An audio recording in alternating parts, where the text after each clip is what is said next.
Welcome to the Hollywood Scholar. I'm Jed Morgan, and the drama surrounding Joss Whedon's Justice League cut has grown and grown as Ray Fisher and others have come out with more damning information about Joss Whedon, or damning accusations with very little information or proof. And the situation is getting even more complicated as Joss Whedon finally weighs in on the situation and responds to the accusations that have plagued him for nigh 2 years. And we got this article here from CBR. Joss Whedon breaks silence on Justice League accusations, denies Ray Fisher's claims. They're going to be repeating the headline a few times. In 2020, Fisher made numerous accusations against not just Whedon, but other DC executives. The primary claim against Whedon was that of racism and other inappropriate behavior on the set of Justice League after Zack Snyder stepped down and Whedon was brought in to oversee the reshoots. Now, a lot of these accusations are not founded in any sort of evidence or truth.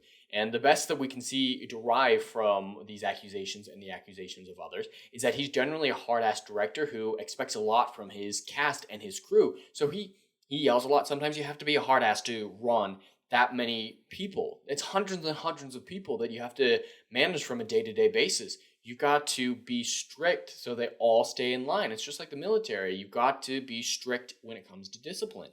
And he may take it too far. Absolutely, not surprising, but he definitely seems to be in the vein of old Hollywood directors who were generally known as just shitty people. And if he did go too far, that's something that's up to him to fix, and he should, but it's not something that is even remotely due for cancel culture. Unless he did something criminal, this shouldn't affect his career at all. But it is just, he yelled at everyone, not just Ray Fisher. So it's not about racism or sexism. It's just he may not have liked Ray on a personal level, so he may have singled out Ray a little bit. But I doubt it was anything more than what he was due. In today's victimization type sphere, where that's being a victim is the hot new thing, I'm sure Ray Fisher and the others are like, he's yelling at me? It must be because I'm Black Seas. It's like, no, he's a hard-ass director. He's yelling at everyone around you, too. Don't single yourself out for such a simple reason. Speaking in a New York magazine, Whedon explained that none of Fisher's claims were either true or merited discussing. We're talking about a malevolent force. We're talking about a bad actor in both senses. So yeah, it seems like he just didn't like Ray Fisher on a personal level. It's not racist to not like a certain guy, no matter what his skin color. I know that's controversial these days, but he just didn't like him. He didn't think he was doing a good job.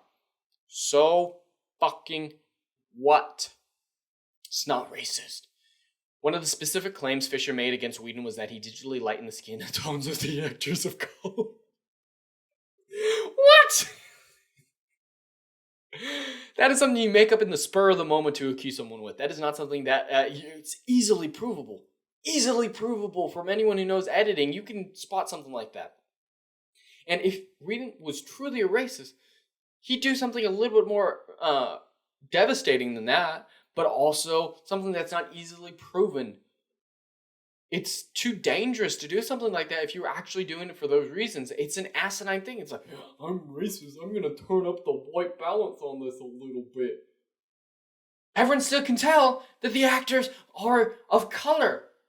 It doesn't change that. So if you're trying to virtue signal that you don't like, if you're a racist, that's not going to do it. Not going to do it. It's an insane accusation. Whedon's response was that he brightened the entire film during post-production, including faces, and not just specific characters. Yeah, we could see that from the trailer comparisons from the two different directors. Zack Snyder generally likes a lot more dark, gritty movies, and Whedon is known for a little bit more bright, enthusiastic takes. So he changed the color scheme. He changed the color palette. It's not racist to have a lighter color palette. It's just his personal directorial preference. Not racist. That is just insane accusation.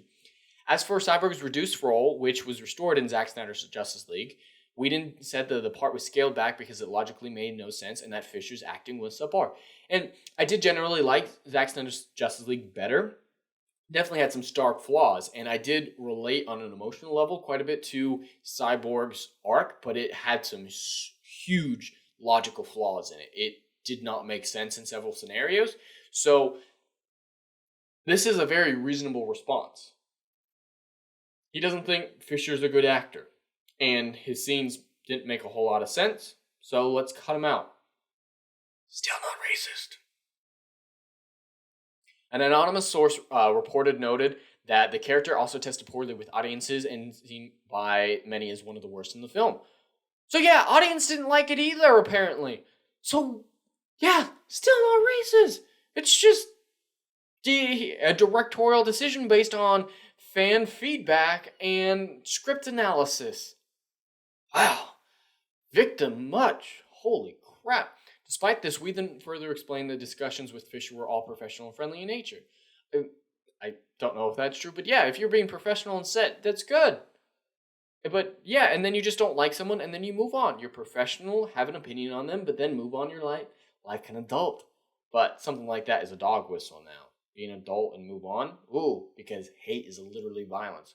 20 years ago, sticks and stones may break my bones, but words will never hurt me, to words are literally violence. It's just not a big fan of victim mentality. Regarding what prompted Fisher's accusations nearly 4 years after the release of Justice League, Whedon suggested that it might have done on behalf of Snyder, whom he replaced in the film after a very unfortunate situation that was just horrific. I don't know who started, he said. I just know in whose name it was done. Yeah, it was kind of surprising that it took 3 years for all this stuff to come to light. And based on the information I had, this isn't an illogical assumption to make from the situation. It's not something that's illogical to derive from the evidence at hand. It may or may not be true, but it did do quite a bit of marketing for Zack Snyder's Justice League, positively, at least winning eyeballs on the project. So whether or not it's true, that is a very reasonable thing to say, and not something that is Whedon was out of line for saying. Nothing whatsoever. In June 2020, he retracted his statements and tweeted, Whedon's on-set treatment of the cast and crew of the Justice League was gross, abusive, unprofessional, and completely unacceptable. I thought he was being racist towards you. Now you're saying he was treating everyone, cast and crew, like shit? Huh, sounds like he's just an asshole director trying to do his job. Not necessarily racist. Now, I'm not defending Joss Whedon's character. If he's a dick, but he makes good movies, and as long as he doesn't do anything criminal, so what? And, God, it's just really beta male to come out with this. It's like, he yelled at me, and it made me feel bad.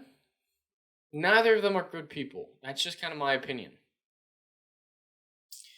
There were some investigations that were prompted by this by Warner Brothers, and the studio reported that Fisher was not cooperating, and that the investor Eitr looked into the matter, and that he failed to provide evidence to back up his claims. So, yeah, you be a whiny bitch, they try to do something about it, and then you don't cooperate. Yeah, that doesn't help your side of the story either. Providing evidence is kind of important to making accusations of this devastating nature. And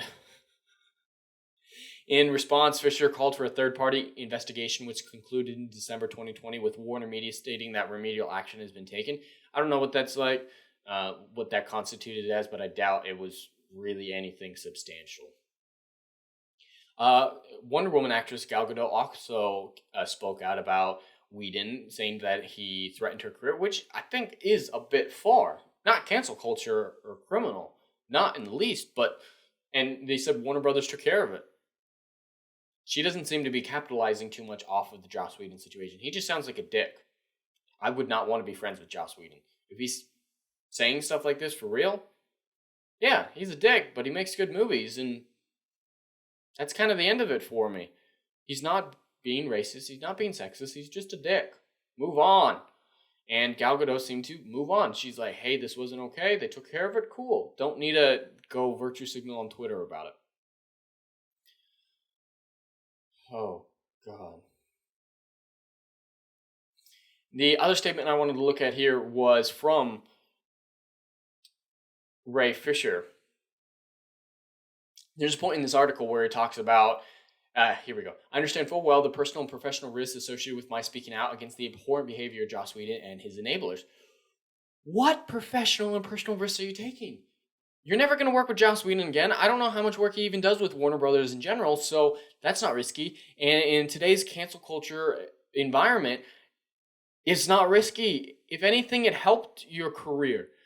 It's risky not to do it, not risky to do it. So yeah, that's just an asinine approach from someone who just kind of dug the hole so deep for himself he had to keep playing a progressively more whiny victim to stay on top of the PR of the situation. At the end of the day, they're both shitty people. Joss Whedon just thought he was a bad actor and didn't like the script and did what he felt like he needed to for it. And you can think what you want about the original Justice League. I didn't think it was that great. His cut, I didn't think was good at all.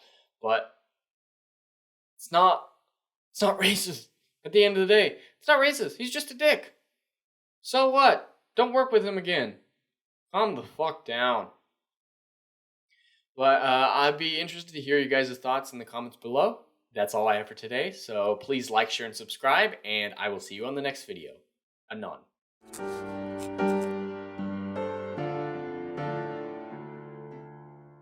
If you like what I do here and want to see good, compelling stories that Hollywood will no longer give you, check out my book series, Odyssey of a Phoenix, a mythological epic about philosophy, morality, and modern-day mental illness issues. Books 1, Down in Flames, and Book 2, Apocalypse Then, currently on sale. Book 3, Kill the Dark, coming soon.